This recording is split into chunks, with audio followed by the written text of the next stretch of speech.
It's a new year, and it's time to get those yearly checks on the calendar. You know, you start the year and go, okay, I got to do this, eye doctor, I got a dentist, right. It's important not to skip those doctors because it all works together. Joining us now is our 9 News medical expert, Dr. Payal Kohli.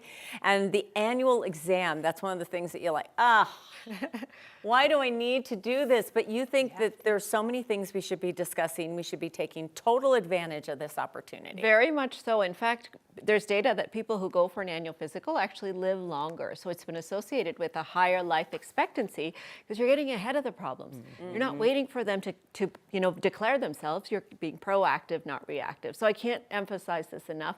And it's also a really great opportunity to have a connection with your doctor so that if you ever do need them, when you're not feeling well or what have you, they're sort of up to speed on what's going on with you. Because if you only go see them once every 10 years when something horrible happens, they're behind. Yeah. Mm-hmm. Yeah. And I mean, you mean comprehensively go everyone, the eye doctor, the dentist, because they can even maybe pick up other things? Yeah, so it's really very cool. I like to say that the eye doctor is really my eyes, no pun intended, because they show me stuff about the heart that I don't even know. So I have patients that come to me from the eye doctor because when you get your eyes checked, it's not just the vision that you're checking, which of course is important for our day-to-day life, but they actually look at the blood vessels in the back of the eye. And these are teeny tiny blood vessels called the microvasculature. And if there is a nick in a blood vessel, a little cholesterol plaque in a blood vessel, these are all signs of heart disease that the eye doctor will see long before I see a heart attack or a stroke happening. So sometimes I'll get patients from the eye doctor because they're literally looking into their blood vessels and telling me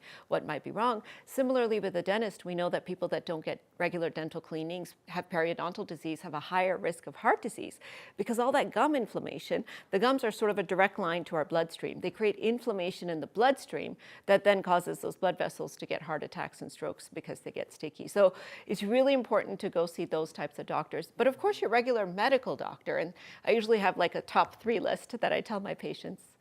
Well, it's funny. First of all, I went to the eye doctor yesterday, and that's what he told me. Good for you. He said, it looks so good. I don't see any things that would lead to blood pressure or heart. And I'm like, wonderful.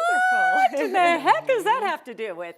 And that's kind of what prompted me to talk to you about this. Yeah. Also, when we do that annual exam, I kind of sometimes just schedule it. And then when they remind me a couple days before, I'm like, oh, yeah, I got to go. I should come in prepared with some questions and ideas. You have a list, Kim and Alex. You have a checklist and you're going to go down it. So we're going to go most common first, heart disease, right? So you want to get all your heart disease screening, your blood tests, your urine tests, an EKG, which is an electrical map of your heart, as well as something called a calcium score if you're over the age of 40, which already does an x-ray of the heart to tell you if you already have plaque. All of this will predict the future and tell us how to avoid dementia, heart attacks, and strokes when you're older. Second common thing, cancer. So for men, we want to talk about prostate cancer. For women, it's cervical cancer, breast cancer, and for all of us, we want to talk about our annual colonoscopies. And then the third, which we don't discuss enough, is our hormones. And we have, as women go through menopause, perimenopause, and as men, we go through something called menopause. And so talking about our thyroid levels, talking about our estrogen, talking about our testosterone, seeing if it's something that we need to discuss or replace, that's really important. And then fourth, I usually say is weight management and nutritional supplements. We all take all these vitamins. I have patients coming into the office with a long list of vitamins. And they don't even tell me when I'm asking them what medicines they're taking. Ask your doctor, do I need a multi? Do I need an omega-3? Which vitamin test should I get checked? I usually check vitamin D in my patients because that's an important one that most of us are low in. But not everybody just needs a multi. I thought that was just like no, a little in fact, Flintstone. Most people don't need a multi according to the preventive guidelines now. So if you're taking a multi, you probably can get rid of it and save that money. Only certain people that are at risk for nutritional deficiencies with gastrointestinal disease, Crohn's disease and such, they might need a multivitamin. But for most of us, we can get rid of it. I also want to emphasize now that there's a new definition of obesity. So we're moving away from using BMI, body mass index. We're now actually using what's called a clinical definition of obesity. So we're trying to identify people that don't just maybe have extra weight, but have extra weight that's causing problems. This is a more comprehensive way to think about obesity. And one other thing we don't often do, everyone should grab a measuring tape and measure their waist circumference, because how wide your waist is around that actually predicts your risk of heart disease better. So these are all things that your annual physical that you can really sort of do. I don't think about my ears often, but everybody over the age of 50 should have a hearing test every 3 years in order to make sure they don't. That. And then sleep.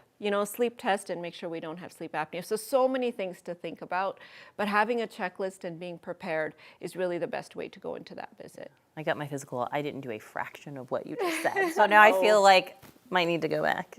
All right. But next Okay. year you will. We're getting our I money's will. worth by doing that too. That's Thank you, right. Dr. Kohli. You can find more from Dr. Kohli, all of her advice on 9news.com/Dr. Kohli.